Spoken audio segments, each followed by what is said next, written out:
My name is Latoya, and I'm 29 years old.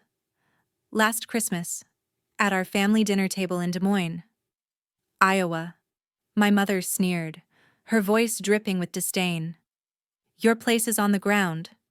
My sister laughed, her words cutting deeper. "Poor and ugly will never be equal." The whole room froze. My father, my brother, his wife.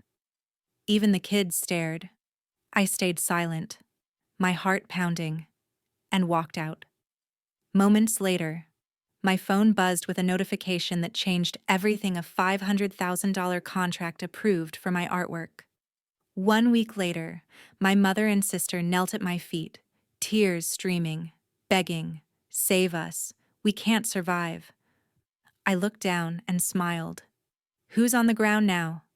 That moment flipped my world upside down, and what I did next shocked everyone.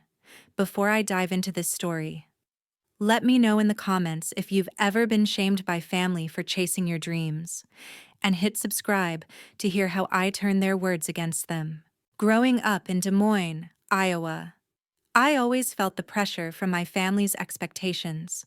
My mother, Carla, was a successful small business owner, running a chain of local stores that sold home goods. My father, Leroy, worked as a manager in a logistics company. In our house, success meant joining the family business or pursuing something stable in commerce. There was no room for anything else. From my earliest memories, my mother made it clear that I had to follow that path. If I brought home a good grade in math, she would say it was perfect for accounting. If I showed interest in organizing events at school, she would tie it to managing inventory. But I loved drawing. I would spend hours in my room sketching landscapes and people, dreaming of turning that into a career. My mother dismissed it every time. "Art is for hobbies. Latoya, real money comes from business." My sister Monique, 3 years younger, was the golden child. She excelled in everything my mother valued. By high school, Monique was already helping with the stores after class, learning the ropes. My mother would praise her endlessly. "Look at Monique. She's got a head for numbers." Meanwhile, my sketches were called distractions. My brother Jamal, a year older than me, followed suit. He studied business in college and joined the family operation right after graduation. My mother held him up as an example too. "Jamal is building something real." The comparison started early and never stopped. At family dinners, my mother would point out how Monique's school projects mirrored successful entrepreneurs. "Monique just won the Young Business Award at school. She's on track for great things." If I mentioned an art contest I entered, she would change the subject. "That's nice, but have you thought about a business minor?" My father rarely spoke up. He would nod along, his silence adding to the weight. I remember one evening when I was 15, showing my parents a painting I had worked on for weeks. It was a portrait of our family home. My mother glanced at it and said, "Cute, but time better spent on something useful, like helping Monique with her market research project." Monique smirked from across the table. That hurt more than the dismissal. As we got older, the gap widened. Monique graduated high school with honors in economics and went straight into business school. She started her own online side hustle selling customized products, which took off quickly. My mother bragged about it to everyone. "Monique's venture made $10,000 in its first year. That's real achievement." Jamal expanded the family stores, opening a new location. "Your brother is a natural leader," my mother would say. I tried to fit in. In college, I started with a business major to please them, but it felt wrong. The classes bored me, and I spent my free time in art studios. Midway through sophomore year, I switched to fine arts with a focus on painting. When I told my family over the phone, my mother exploded. "Fine arts? That's a poor choice. Latoya, you'll end up struggling while Monique builds an empire." Monique, who was on the call, laughed. "Yeah, sis, business is where the money is." My father said nothing. just sighed. That switch marked the beginning of real tension. Phone calls home became battles. My mother never missed a chance to highlight Monique's successes. Your sister just landed a partnership deal worth $50,000. Or Jamal's. Your brother closed a big contract today. My art achievements, like winning a campus exhibition, were ignored. That's not a career, my mother would say. I graduated with honors in fine arts and moved to Austin, Texas, to pursue painting full-time. The city had a vibrant art scene with galleries and festivals. But the early years were tough, just as my mother predicted. I worked part-time jobs to pay rent, painting at night. My mother called regularly to remind me of my mistake. It's not too late to come back and join the business like Monique. Monique had by then turned her side hustle into a full company, employing a small team. My mother sent photos of Monique's new office. See what dedication looks like, I persisted. My paintings started selling at local shows. One series on social inequalities gained attention in Austin's art circles. But to my family, it was still a poor choice. They saw my life as unstable compared to Monique's rising star. Jamal married Tisha, who helped with the family business, and they had kids. Family gatherings, when I bothered to attend, revolved around their successes, my mother would say. Monique's company hit $100,000 in revenue last quarter. My attempts to share my gallery features were brushed off. That's fine, but real security comes from business. The distance grew. We spoke less, maybe once a month. Conversations were superficial, always circling back to how I should reconsider my path. My grandmother Opal was the only one who encouraged me. She slipped me art supplies during visits and whispered, "Follow your heart, dear." But even she couldn't counter the constant comparisons. As my career in Austin began to shape up, with commissions coming in, my family still viewed it as inferior. Monique's success was the benchmark, and I always fell short. That mindset followed me right up to that fateful Christmas. After graduation, I headed to Austin, Texas, ready to make my artwork. The transition hit hard. I arrived with a suitcase and a few canvases, settling into a tiny one-bedroom apartment in a rundown complex off East Riverside Drive. The place had peeling paint and unreliable hot water. But it was all I could afford on my starting budget. To pay bills. I juggled multiple gigs. Days started at a coffee shop near South Congress, where I brewed lattes for hipsters and tourists. Afternoons, I cleaned offices downtown, scrubbing desks and emptying trash. Nights, I waited tables at a Tex-Mex joint, dealing with demanding customers for tips. Exhaustion became my constant companion, but I painted whenever possible.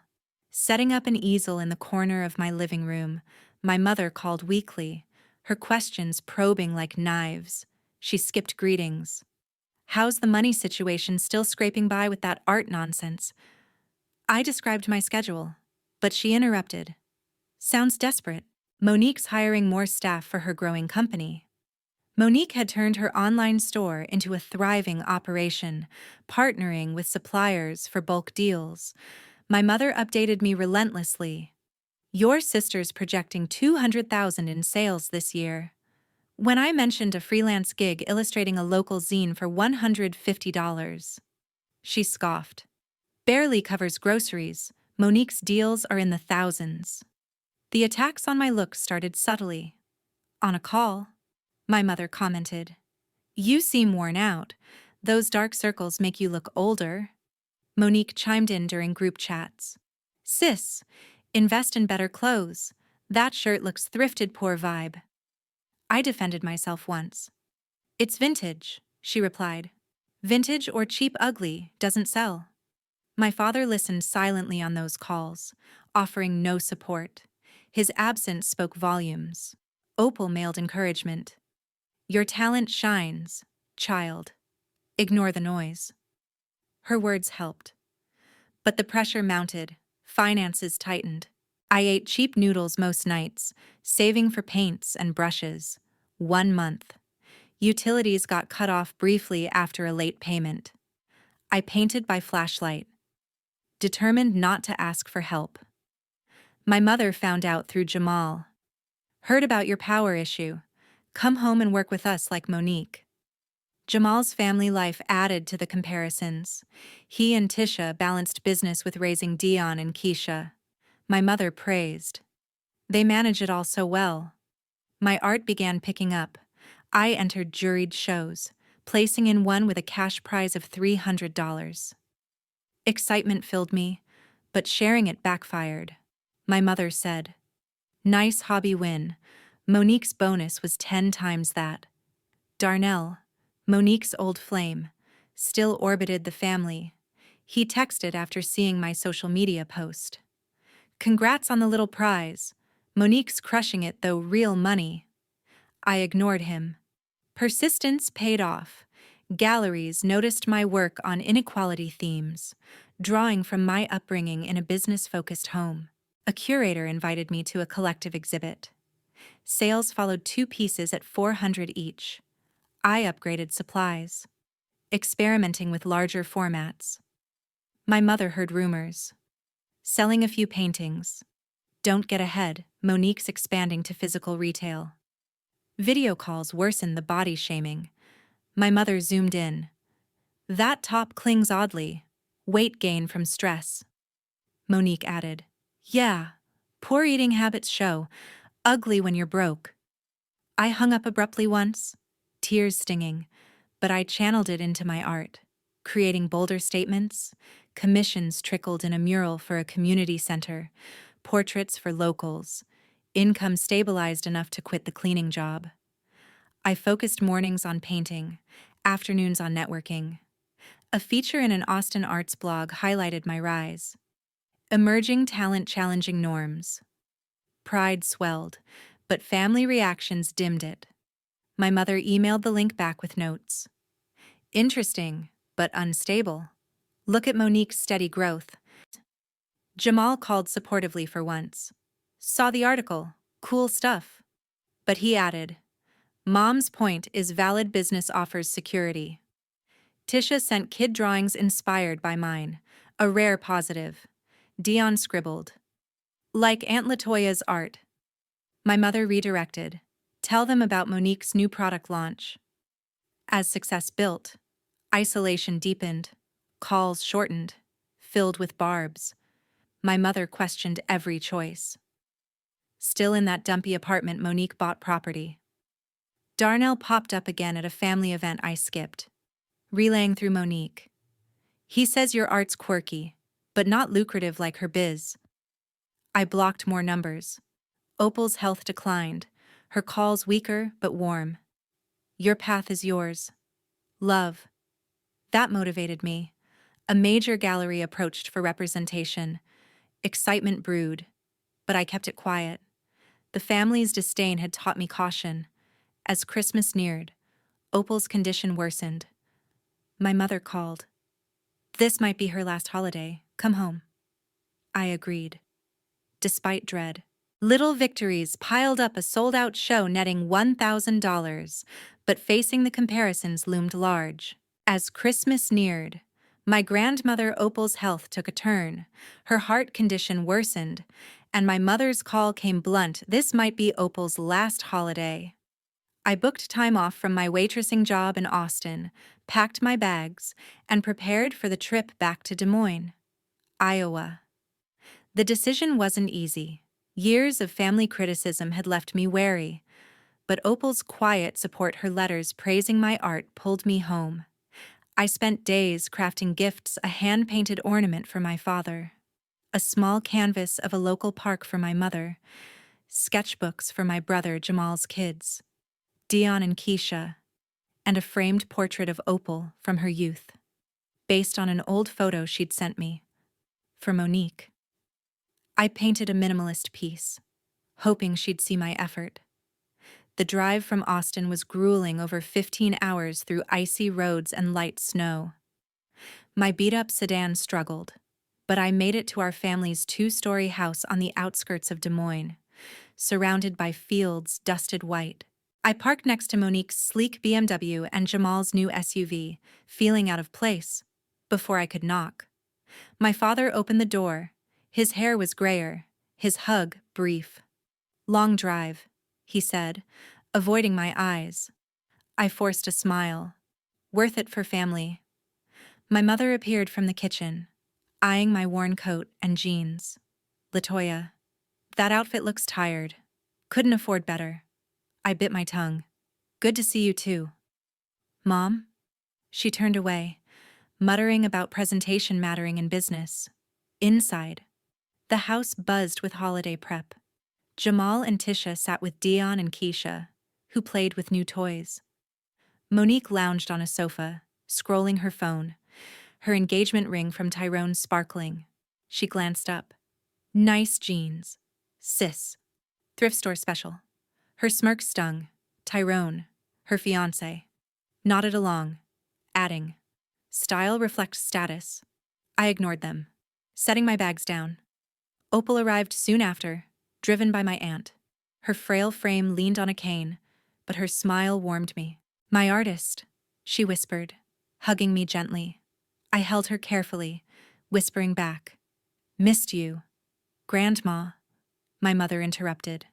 "Mother, don't strain yourself."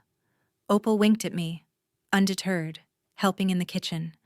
I chopped vegetables under my mother's scrutiny. She redid my cuts, saying, "Sloppy work? Like your career choice." I focused on the task, avoiding a fight. Monique passed through, inspecting my sweater. "That's frumpy." "No wonder you're broke." I shot back. "It's cozy." She laughed. "Cozy's another word for cheap." Tisha tried to lighten the mood, asking about my latest paintings. I shared details of a recent mural job, but my mother cut in. "Murals don't pay like Monique's contracts. She just signed a deal for $75,000. Jamal nodded. "Big move." "Monique." I stayed quiet, arranging plates. Playing with Dion and Keisha offered relief. They showed me their drawings, giggling as I sketched cartoon versions of them. "Aunt Latoya, you're so good," Keisha said. My heart lifted, but my mother overheard. Drawing's fun for kids, not adults chasing real success. I kept my focus on the kids, hiding my frustration. Later, I checked on Opal in the guest room. She patted the chair beside her. "Tell me about your art." "Not what they think?" I opened up about my recent gallery feature and a commission for a local business. She listened, eyes bright. "Your grandfather loved sketching too," she said. "He'd be proud." Her words eased the sting of the day. Monique's fiancé, Tyrone, cornered me later. "Heard you're still freelancing. Tough life." "Huh, Monique's got stability." I shrugged. "I manage." He pressed. "Managing's not thriving?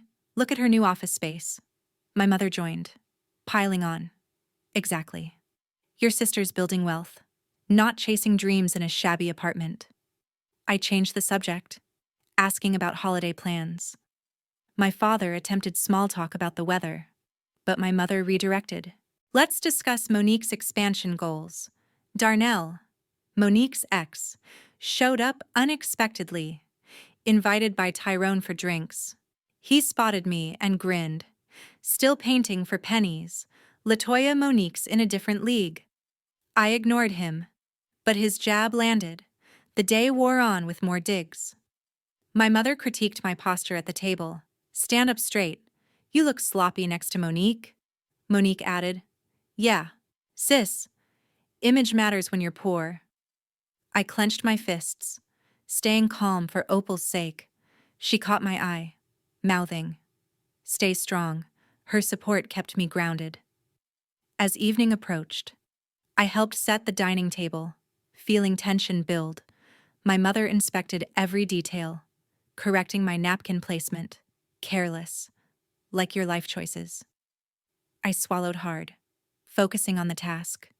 Jamal tried to help, offering a weak smile. "It's fine." Latoya.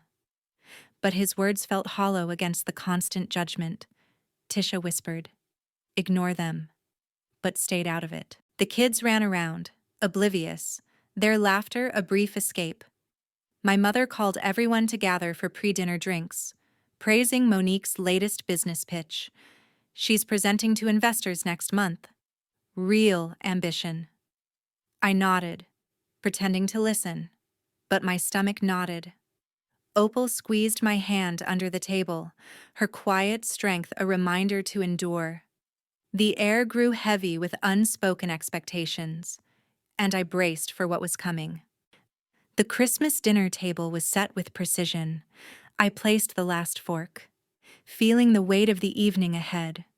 The dining room in our Des Moines home gleamed with holiday tradition polished silver, heirloom plates, and a centerpiece of evergreen and candles. My mother called everyone to sit at exactly 6, her voice sharp with authority.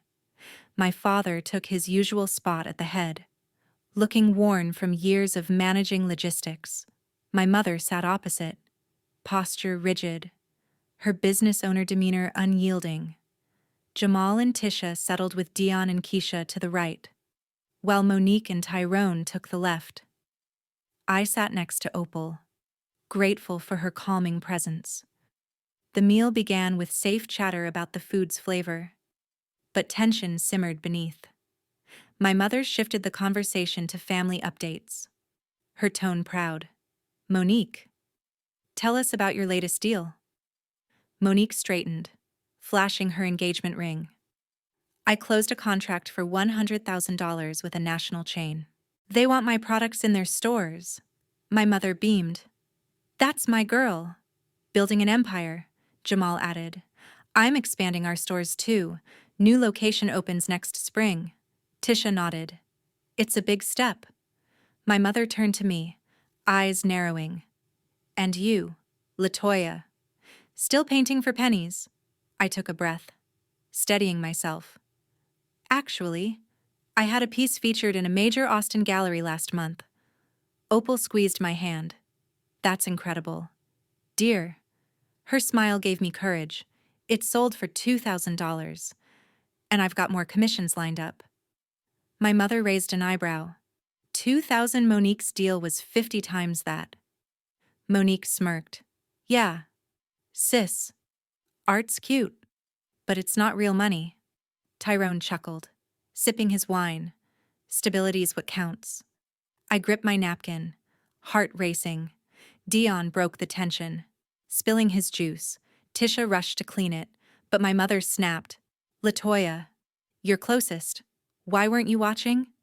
I frowned, confused. "It's just juice." "Mom," she glared. "Carelessness, like your life choices." The accusation stung, unfair and sharp. Opal whispered, "Don't let her get to you." I nodded, focusing on my plate. The conversation swung back to Monique's triumphs. My mother gushed. "Your sister's speaking at a business conference next month." "Real influence," Jamal shared. "Dion's starting a young entrepreneurs club at school." My mother clapped, following Monique's lead. I tried again, voice firm. My gallery feature led to a commission for a city mural, paying $5,000. Opal clapped softly. "That's my artist." But my mother cut in. "Murals, that's pocket change. Your place is on the ground." "Latoya." The room stilled. Monique laughed, her voice cruel. "Poor and ugly will never be equal." Tyrone snickered, and the kids looked confused. Jamal shifted uncomfortably. Tisha stared at her plate, and my father stayed silent, eyes down. Opal's grip tightened, her face pained. The words sliced through me, years of criticism crashing back every ignored sketch, every dismissed show. I stood, trembling but calm. All eyes turned to me. My mother frowned. "Sit down. Latoya, don't make a scene." I ignored her, voice steady. "I need to speak. For me and for anyone who's felt this." I looked around the table.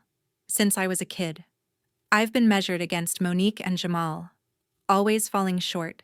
You, Mom, made it clear my art was worthless. Monique, you laughed along, throwing barbs about my looks and bank account. Monique rolled her eyes. Drama queen, I continued, undeterred. Dad, your silence let it happen. Every time Mom or Monique tore me down, you chose not to speak. My father flinched, unable to meet my gaze. I chased art despite that. I worked nights, went hungry, faced rejection, all to build something I love, that mural commission. It's changing how people see our community. I turned to my mother. You call that on the ground? I'm standing taller than you know. Opal's eyes shone with pride. My mother's expression wavered, but she doubled down. You're exaggerating. We pushed you to succeed, not fail at art. I shook my head. You pushed me to be someone else.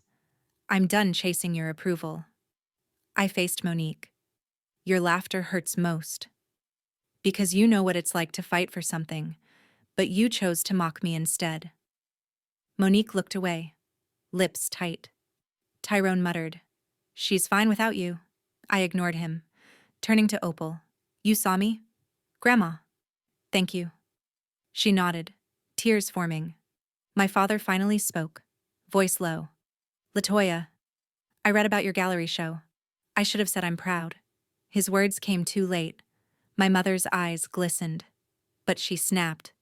This is ungrateful. We gave you everything. Opal spoke up, voice frail but firm. Carla, you're repeating my mistake. I pushed you away from your own dreams painting, just like Latoya. My mother froze, stunned. The revelation hit hard, exposing a hidden truth. I didn't wait for her response. I've said what I needed to. I grabbed my coat and walked out. The silence behind me deafening. My heart pounded as I stepped into the cold Iowa night, leaving the dinner behind. I left the dinner table and drove to a small motel just outside Des Moines. The cold Iowa night stung my face as I checked in, my mind racing from the confrontation, settling into the dim room. I sat on the edge of the bed, replaying my mother's words and Monique's cruel laugh. My phone buzzed, pulling me out of the haze. An email from a major Austin gallery glowed on the screen. Contract approved for your series, $500,000. My heart skipped. This was it, the breakthrough I'd worked years for. My paintings on social inequality, born from the pain of my family's judgment, had caught the eye of a national curator. They wanted exclusive rights to exhibit and sell my work across multiple cities. I reread the email, stunned. The advance would let me quit my waitressing job, rent a proper studio, and focus on art full-time. For a moment, I imagined sharing the news with my family, hoping for pride. But the sting of their words stopped me cold. I kept it to myself, falling into a restless sleep. 1 week later, my phone rang at dawn. It was my mother, her voice shaky, nothing like her usual confidence. Latoya, we need to talk. I braced myself, expecting a lecture about my outburst. Instead, she choked out. The business collapsed. We're filing for bankruptcy. The words hit hard. Their chain of stores, the pride of the family, had been struggling for months. A mix of bad investments and a retail slump during the economic downturn had crushed them. They were pursuing Chapter 7 bankruptcy, liquidating assets to clear debts. The house in Des Moines, the symbol of their success, was at risk. My mother's voice broke. We're losing everything. Save us. Latoya, we can't survive. I stayed silent, processing. Monique got on the line, her tone desperate. Sis, I lost my company too. The market tanked my contracts. Please, help us. Her arrogance was gone, replaced by panic. Tyrone, her fiancé, had bailed, unwilling to stick around without her wealth. I heard from Jamal that Darnell, Monique's ex, had called her, mocking her fall. "Guess you're not so high now," he'd said, twisting the knife. I drove to a coffee shop in town to meet them. My mind a storm of emotions. They sat across from me, faces drawn. My mother's eyes were red, her usual poise shattered. Monique's hair was unstyled, her confidence erased. They begged again. "Save us. Latoya, we know about your contract. You can cover our debts." The news of my deal had leaked, likely through a family friend in Austin's art scene. I leaned back, staring at them. For years, they'd called my art worthless, my life a failure. Now, they needed the very thing they mocked. My mother reached for my hand. "We're family. You can't let us lose the house," Monique added. "I'm sorry for what I said. We're in trouble." Their pleas felt hollow after a lifetime of dismissal. I thought back to the nights I went hungry to buy paint, the rejections I faced, the times they laughed at my dreams. Opal's words echoed, "Follow your heart." She'd believed in me when they hadn't. My father called later, his voice heavy. "I should have supported you more. I'm sorry." His apology, like his silence, came too late. Jamal texted, admitting he'd envied my courage to chase art. "I stuck with the safe path," he wrote, "and it still fell apart." Tisha sent a message too, saying Dion and Keisha missed me, but none of it changed the years of hurt. At the coffee shop, I looked at my mother and Monique, their desperation laid bare. They'd built their lives on wealth and status, only to see it crumble. My success, the $500,000 contract, was mine alone, earned through grit they never valued. I stood, my voice calm but firm. "You said my place was on the ground. You laughed, called me poor and ugly. Now you're here, begging." My mother's tears fell faster. Monique whispered, "Please, we're sorry." I shook my head. Sorry doesn't undo a lifetime of shame. I walked out, leaving them in the booth, their pleas fading behind me. Back at the motel, I called a friend in Austin, Maya, who'd followed my career. "You did the right thing," she said. "They don't get to claim your win now." Her words grounded me. I stared at the contract email again, a lifeline I'd built without them. The family's collapse was their own doing bad decisions, not just the economy. My mother had overexpanded, ignoring market warnings. Monique had banked on risky deals, chasing status over stability. Their empire fell, and I wouldn't prop it up. As I packed to return to Austin, my phone buzzed with more messages, my mother pleading, Monique promising to change. I ignored them, focusing on the road ahead. My art was taking me places they'd never imagined. Back in Austin, I stood firm on my decision. My mother and Monique had begged for my help, their voices trembling with desperation. But I refused. Their words, "Your place is on the ground. Poor and ugly will never be equal," echoed in my mind. A reminder of years spent belittling my art, my life, my worth. I blocked their numbers, silencing the stream of pleading texts and voicemails. My mother sent one last message, promising to change, but it felt empty. A reaction to their collapse, not genuine regret. Monique tried calling from a new number, apologizing for her laughter. But I let it go to voicemail. Their apologies couldn't erase a lifetime of judgment. I turned my focus to the $500,000 contract, signing the deal with the Austin Gallery. The advance let me lease a proper studio downtown, with high ceilings and natural light. I quit waitressing, pouring my energy into new paintings that challenged societal norms. My career soared. Galleries in Dallas and Houston requested shows, and a magazine featured me as a rising artist. I built a life on my terms, free from their expectations. A few months later, word reached me through a distant cousin about my family's fate. The Chapter 7 bankruptcy process had stripped them bare. The Des Moines house, their pride, was sold to settle debts. My mother and father moved into a small rental apartment in a neighboring town. Scraping by on his reduced pension, Carla, once a commanding business owner, took a part-time clerk job at a local store, a shadow of her former self. Monique's company folded completely. Her contracts canceled as the retail market crashed. She lost her apartment, moving in with a friend, and took odd jobs to survive. Tyrone, her fiancé, never returned, leaving her humiliated. Darnell, her ex, spread gossip about her downfall. Adding insult to injury, Jamal and Tisha held onto their home, but their store expansion stalled, leaving them stretched thin. Dion and Keisha faced a leaner life, their toys and activities cut back. Opal, still frail, moved to a care facility, her savings drained. I felt a pang for her, but she'd urged me to stand my ground, and I honored that. I didn't gloat, but I didn't reach out either.